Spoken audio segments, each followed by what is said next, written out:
नमस्कार, मैं हूं जायरा। एपीएन के लोकप्रिय कानूनी प्रोग्राम लीगल हेल्पलाइन में आपका बहुत स्वागत है। एपीएन के इस कार्यक्रम में हमारे कानूनी विशेषज्ञ रोजमर्रा की जिंदगी की समस्याओं से जुड़ी कानूनी मसलों पर आपकी शंकाओं का समाधान करते हैं। आप फोन करके विशेषज्ञ से कानूनी राय भी ले सकते हैं। आज हम चिकित्सा लापरवाही पर बात करेंगे। इलाज के दौरान अगर डॉक्टर की लापरवाही के कारण मरीज की कोई उनको नुकसान होता है तो इसे चिकित्सा लापरवाही कहा जाता है। चिकित्सा लापरवाही भारत में एक गंभीर अपराध है क्योंकि पेशेवरों को, डॉक्टरों को उनके क्षेत्र में विशेषज्ञ माना जाता है और किसी ऐसे में अगर मरीज को इलाज के दौरान नुकसान पहुंचता है तो ये गंभीर मामला बनता है और भरोसे की कभी क्षति होती है। एक डॉक्टर को अपने कर्तव्यों का पालन करते समय सावधानी बरतनी चाहिए क्योंकि उसकी लापरवाही से रोगी को सीधे नुकसान पहुंच सकता है और ये जीवन और मृत्यु का मामला भी हो सकता है। देश में हर साल इलाज के दौरान मेडिकल इंजरी से 98,000 मौतें हो रही हैं। एक और आंकड़ा देखें तो पिछले 10 साल में सुप्रीम कोर्ट में चिकित्सा के पेशे से जुड़े मुकदमों में 400% का इजाफा हुआ है। जाहिर है कि समस्या काफी गंभीर है। इसी से जुड़े हर पहलू पर हम आपको जानकारी देंगे और हमारे आज के कानूनी विशेषज्ञ अधिवक्ता हैं विद्योत्तमा झा जी। आप चिकित्सा लापरवाही से जुड़े तमाम कानूनी पहलुओं की जानकारी देंगी। अगर आपका चिकित्सा लापरवाही से जुड़ा कोई सवाल है तो आप फोन करके राय ले सकते हैं। हमारा फोन नंबर है 0120-612-7937। इसके अलावा आप 0120-612-7938 भी डायल कर सकते हैं।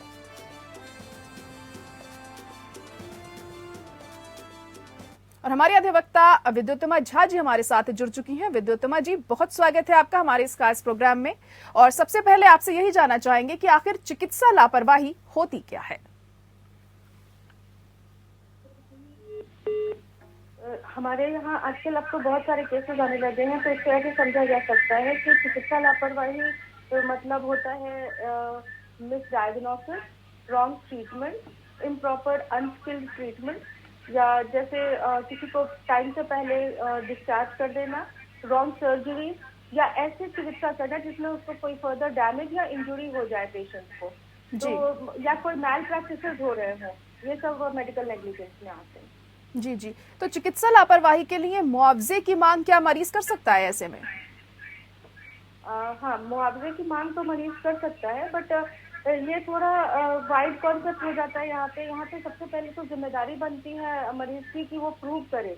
टॉर्ट्स लॉ के तहत वो वैसे तो कॉम्पेंसेशन ले सकता है, बट उसको ये प्रूव करना पड़ेगा कि उसके साथ नेग्लिजेंस हुआ है, और ये यहीं पर आकर मामला थोड़ा सा मुश्किल हो जाता है। बट इसमें लीगल रेमेडीज अवेलेबल हैं उसके पास। अगर वो प्रूव कर दे किसी भी तरीके से कि उसके साथ ऐसा हुआ है, तो वो मुआवजा ले सकता है कि कोई भी इंजरी, रॉन्गफुल ट्रीटमेंट, या कोई ऐसा कोई भी बिलिंग का हो, कुछ भी हो, जिस तरह से वो प्रूव कर सकते हैं, वो प्रूव करें कि किसी ने, डॉक्टर ने, मैनेजमेंट ने, किसी ने उसके साथ ऐसा किया है, तो वो ले सकते हैं।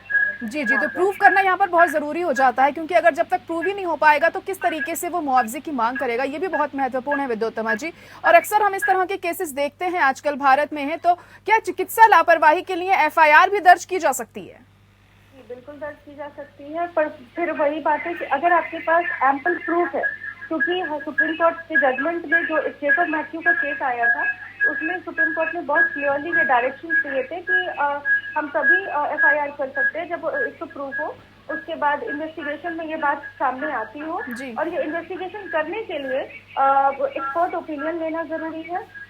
डिस्ट्रिक्ट मेडिकल काउंसिल हो या एमसीआई हो, मेडिकल काउंसिल ऑफ इंडिया, ये इसके लिए अग्री करती हो, या कोई सीनियर डॉक्टर हो, अगर हो सके तो गवर्नमेंट डॉक्टर्स हो। तो ये प्रक्रिया बहुत लंबी है और उसमें पहले, इसीलिए आपके पास जब एम्पल प्रूफ हो तो ये थोड़ा छोटा हो सकता है, अदरवाइज ये बहुत लंबा प्रोसेस होगा और जनरली इसको अलाउ नहीं करते कि डॉक्टर्स के अगेंस्ट नेग्लिजेंस का केस हो। जी जी, तो ऐसे में अगर प्रूफ मिल जाता है, ये साबित हो जाता है कि डॉक्टर दोषी है, तो आपराधिक सजा मिल सकती है डॉक्टर को? अगर प्रूव हो जाए, अगर आपके पास सारे सबूत हैं, तो हो सकता है, क्योंकि इसके लिए कई लोग जो अब पहले से तो टेक्नोलॉजिकली एडवांस हो गया सब कुछ, तो आपके पास जो कॉन्वर्सेशन से डिटेल्स हो, टाइमिंग हो, क्या मेडिकेशन दी गई थी और क्या किस वजह से, अगर आप कहीं से भी ये फाइंड आउट कर सकते हो तो डॉक्टर को सजा हो सकती है। जी जी, तो ऐसे में जो मरीज होते हैं उनके क्या कुछ हक हुकूक होते हैं, क्या कुछ उनको अधिकार मिलते हैं, वो किस तरीके से इसका इस्तेमाल कर सकते हैं अगर उन्हें लगता है कि डॉक्टर की लापरवाही के चलते ही उनको नुकसान हुआ है? मरीज के हक होते हैं, लेकिन पहले तो प्रूफ चाहिए। प्रूफ होगा तो ही वो उसके ऊपर कुछ कार्रवाई कर सकते हैं। और उसके अलावा मरीजों के पास अगर डॉक्टर अक्यूज है तो और एविडेंसेस है तो वो कोर्ट जा सकते हैं, और उसमें इंडियन पीनल कोड हो, फिर मेडिकल नेग्लिजेंस एक्ट हो, और ये टॉर्च लॉ हो, सारे एप्लीकेबल हो जाते हैं तो मरीजों के लिए। जी बिल्कुल, जाहिर तौर पर प्रूफ होना यहाँ पर बहुत ज़रूरी होता है डॉक्टर के खिलाफ। अगर आप उसके अगेंस्ट जा रहे हैं या उसकी जो चिकित्सा पद्धति है उससे आप नाखुश हैं और आपको नुकसान यहाँ पर पहुंचा है तो। और लीगल हेल्पलाइन में आज हम बात कर रहे हैं चिकित्सा लापरवाही को लेकर। हमारी अधिवक्ता विद्योत्तमा झा जी भी बनी हुई है लगातार हमारे साथ। विद्योत्तमा जी, अब अगला सवाल आपसे यही करना चाहेंगे कि हम अक्सर देखते हैं जो मरीज होते हैं, उनके घर वाले होते हैं, अस्पताल में लंबे चौड़े बिल को लेकर काफी परेशान रहते हैं। तो अगर हमें लगे कि अस्पताल वालों ने ज्यादा बिल बना दिया है तो ऐसे में क्या करना चाहिए? इसमें भी मरीज के हक की बात आती है, और मरीज का हक हर तरह से इसमें एप्लीकेबल है। जो पहले मैंने बताया कि कितने डिग्री की इंजरी हुई है, एक तो ये। सेकेंडली कि आपके पास आजकल जिस तरह से हम सारे काम करते हैं उसमें जनरली हमारे पास डेटा ऑनलाइन अवेलेबल होते हैं, और सारे data, conversation, date, timeline, medication, fault in the medication if possible, if you can find out, सारे लेने के बाद आप उनके लिए कंज्यूमर प्रोटेक्शन एक्ट के तहत कंज्यूमर कोर्ट जा सकते हैं। मेडिकल नेग्लिजेंस एक्ट है ही, आपके पास टॉर्च लॉ है, तो आप इसके थ्रू उनके वो खुद, उनके लीगल रिप्रेजेंटेटिव या उनका कोई नेक्स्ट फ्रेंड हो, कोई भी कोर्ट जा सकता है। जी बिल्कुल, ये तमाम लॉज हैं जिनका इस्तेमाल किया जा सकता है और अपनी बात रखी जा सकती है। चलिए ठीक है। वहीं अगर अस्पताल में हम अक्सर देखते हैं डॉक्टर्स दवा तो लिख देते हैं, अस्पताल में दवा मिलती नहीं है, तो ऐसे में फिर क्या करना चाहिए? अस्पताल में यूजुअली तो दवा मिल जाती है, बट कई बार ऐसा होता है सरकारी अस्पतालों में अक्सर हम इस तरह की चीजें देखते हैं। हाँ, नहीं, कई बार आउट ऑफ स्टॉक होता है। जी जी। तो एक तो अगर वो आपसे प्रॉपरली समय लेकर कहते हैं कि नहीं, इमरजेंसी देखते हुए, कई बार इतनी इमरजेंसी नहीं होती, अगर वो समय लेकर मंगवा रहे हैं तो हमें एक्शन लेने की जरूरत नहीं है। बट अगर इमरजेंसी है तो पहले तो हमें इमरजेंसी को देखना है। बट अगर ऐसी स्थिति हो जाती है तो डेफिशिएंसी ऑफ सर्विस का एक जो ये एक्ट के तहत आता है, डेफिशिएंसी ऑफ सर्विस की, हॉस्पिटल में जो सर्विसेज दी जानी चाहिए वो नहीं दी जा रही है, उसके तहत आप मामला उठा सकते हो कोर्ट में। जी जी। क्या चिकित्सा लापरवाही के मामलों की शिकायत उपभोक्ता न्यायालयों में भी दर्ज की जा सकती है? ये बिल्कुल की जा सकती है, और ये कंज्यूमर एक्ट के तहत आता भी है। और इसमें कोई भी डॉक्टर हो, हॉस्पिटल हो, या इस तरह के कोई जो इन मेडिकल फील्ड से रिलेटेड लोग हैं, ये वो सारे आते हैं।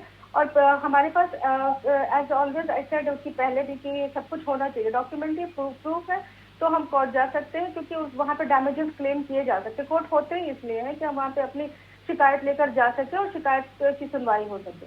जी जी। तो क्या उपभोक्ता संरक्षण अधिनियम भी हमारे अधिकारों की सुरक्षा करने के लिए काफी है? काफी तो नहीं कह सकते, क्योंकि हमेशा लॉज में अमेंडमेंट इसीलिए किए जाते हैं, पर उसमें सजा जरूर है। अगर आपको ये इंजुरी कहेगा, डैमेज का प्रूफ वहाँ पर ला पाते हैं सामने और आपका डैमेज प्रूव हो जाता है तो 2 साल तक की सजा हो सकती है। तो ये हमारे लिए ही है, और काफी तो कुछ भी नहीं है, काफी हमारा स्टैंड लेना होता है। अगर हम प्रॉपरली अपनी लड़ाई लड़ सकते हैं तो वहाँ पर स्टैंड लेंगे। हम अगर प्रूव कर सकते हैं तो होगा। लेकिन हर केस, क्योंकि इसका मिसयूज होने लगता है, तो हर केस तो मेडिकल नेग्लिजेंस का केस होता नहीं है जी। तो इसलिए कोर्ट्स को इतना लूप होल रखना पड़ता है ताकि लॉस प्लग्ड इन रहे। जी विद्योत्तमा जी, अक्सर हम देखते हैं कि अस्पतालों में जो मरीज के घर वाले होते हैं काफी हंगामा करते हैं, आरोप लगाते हैं डॉक्टर्स के ऊपर, और कई बार ऐसा होता है डॉक्टर्स की गलती नहीं भी होती है, मगर लोगों को जानकारी इतनी नहीं होती है, इस वजह से इस तरीके से ये हंगामा होता है। तो इस सिचुएशन में किस तरीके से हैंडल किया जाना चाहिए, इसके लिए क्या कुछ कानूनी प्रावधान होता है? जैसे डॉक्टर्स के अगेंस्ट हम नेग्लिजेंस का केस कर सकते हैं, वैसे ही डॉक्टर्स का ये जो डॉक्टर्स वहाँ पे हॉस्पिटल के कुछ रूल्स एंड रेगुलेशंस होते हैं जो वायलेट नहीं होने चाहिए, जो लिखे हुए होते हैं वहाँ पर, तो इसलिए उसके तहत कार्रवाई हो सकती है। वहाँ पे जो वहाँ का लीगल सेल होता है, हर हॉस्पिटल में भी एक लीगल सेल होता है, तो वहाँ का जो लीगल सेल है वो उसको देख सकता है, और फिर उसके लिए जो नेसेसरी एक्शन, तो जिस तरह की एक्टिविटीज हुई हो उसको वो कंटेन कर सकते हैं। जी जी, तो professional conduct and ethics act 2002 क्या है, थोड़ा विस्तार से जानना चाहेंगे आपसे। Professional conduct and ethics act ये इसके तहत डॉक्टर्स को कैसे बिहेव करना है, हॉस्पिटल स्टाफ को कैसे बिहेव करना है, इमरजेंसी केसेस कैसे हैंडल करने हैं, और या फिर कंसल्टेशन में कई बार डॉक्टर्स कैपेबल नहीं होते, फिर भी पेशेंट्स को रख लेते हैं कि नहीं हम ही देखेंगे, तो उनको रेफर कर रहे हैं या नहीं।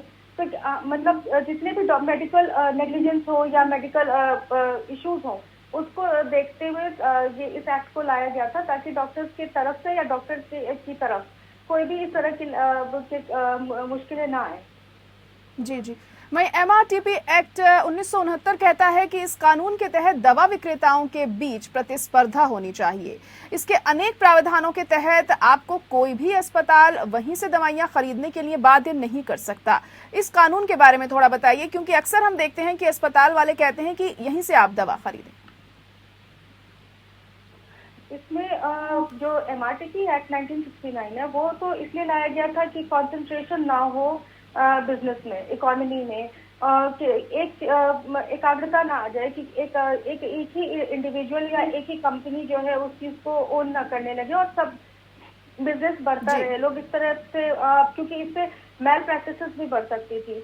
और ये प्रतिस्पर्धा नियम अभी आया है, ये एक तरह का अमेंडमेंट एक्ट कहा जा सकता है। जो कमियां थी पहले के एक्ट में, MRTP एक्ट में, ये उसको सुधारने के लिए। सेकेंडली, वो बिजनेस की बात सिर्फ करते हैं, इसमें पनिशमेंट की भी बात की गई है। इसमें उसमें ये नहीं कहा जाता है कि कॉम्पिटिटिव होना चाहिए मार्केट को, पर ये कहते हैं कि मार्केट कॉम्पिटिटिव होना चाहिए। तो सजा का प्रावधान, कंपटीशन होना, ताकि एक जगह से मेडिसिन ना ली जाए, क्योंकि कंपटीशन होगा तो हमारे यहाँ पे ऑब्वियसली उसकी जो उसका मेडिसिन का प्रोक्योरमेंट जगह जगह से किया जाएगा, बनेगा भी ज्यादा। तो ये सारा देखते हुए प्रतिस्पर्धा कानून भी जरूरी है, और ये एक तरह का कॉरोलरी हो गया है, ये अलग नहीं है उससे, दोनों साथ साथ चल रहे हैं। जी जी, विद्युतिमा जी, ये कॉलर इस वक्त हमारे साथ जुड़ चुके हैं, शैलेंद्र सवाल पूछ सकते हैं आप अपना। मेरी गुड़िया का बिच्छू काटा था, बिच्छू काटा तो उसको तत्काल जिला चिकित्सालय बालोद में ले गया था मैडम। वहाँ उनको 1 घंटा रखने के बाद भिलाई रिफर कर दिए, मतलब समुचित उपचार न हो पाया, और भिलाई ले गए। भिलाई में चंदूलाल मेमोरियल हॉस्पिटल है, वहाँ ले गए। वहाँ रात भर रखे, मतलब रात भर उपचार किए। उसके बाद उसकी सवेरे डेथ हो गई। तो सवेरे डॉक्टर से बात किया तो वो बोलते हैं कि यहाँ लाने में देरी कर दिए, ये बोलते हैं यहाँ हमको सुविधा नहीं मिली पर्याप्त। दोनों तरफ से मैं किसी पर क्लेम नहीं कर पाया, मतलब मैं समझ नहीं पाया क्या करूँ ऐसे करके। जी, तो ऐसी सिचुएशन में विद्युतिमा जी क्या करना चाहिए?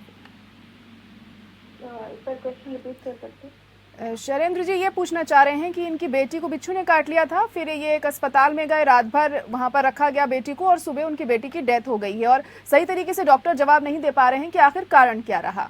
तो ये सोच रहे हैं किसको क्लेम करें इसके लिए? क्लेम तो कंज्यूमर कोर्ट में कर सकते हैं, और इसके लिए हमारे यहाँ कंज्यूमर कोर्ट इसके लिए है। मेडिकल नेग्लिजेंस तो यहाँ पर जरूर कुछ हुआ है, क्योंकि अगर वो रीजन नहीं बता पा रहे हैं, दैट मीन्स वो कुछ छुपा रहे हैं। तो कंज्यूमर कोर्ट जाए और वहाँ पर एक केस करें, और वहाँ पे उसकी कॉम्पेंसेशन के लिए कम से कम, क्योंकि कॉम्पेंसेशन इसलिए ही तो होता है कि जो आपकी स्थिति है इसमें या तो आप पहले वाली स्थिति में चले जाए, या स्थिति को कम से कम आपको नुकसान महसूस हो उसका, क्योंकि पूरी तरह कई बार भरपाई नहीं हो सकती, और कई बार अगर कॉम्पेंसेशन मिल जाता है तो भरपाई हो जाती है। तो कॉम्पेंसेशन तो कम से कम मिल सकता है। तो इस स्थिति में कम से कम थोड़ा सा सुधार, पूरा सुधार ना सही, थोड़ा सा सुधार तो हो सकता है कि हाँ एटलीस्ट कॉम्पेंसेशन मिल गया। अब इनकी क्षति का तो कोई हम जाहिर तौर पर कर नहीं सकते, लेकिन एटलीस्ट इनको कॉम्पेंसेशन मिलना चाहिए। बिल्कुल शैलेंद्र जी, आप कंज्यूमर कोर्ट जा सकते हैं और कॉम्पेंसेशन की बात रख सकते हैं वहां पर। चलिए, बहुत शुक्रिया शैलेंद्र जी आपका, विद्युतिमा जी आपका भी हमारे साथ जुड़ने के लिए और बहुत अहम जानकारी हमारे दर्शकों को देने के लिए। और इसी के साथ लीगल हेल्पलाइन में आज के लिए इतना ही। मुझे दीजिए इजाजत, नमस्कार।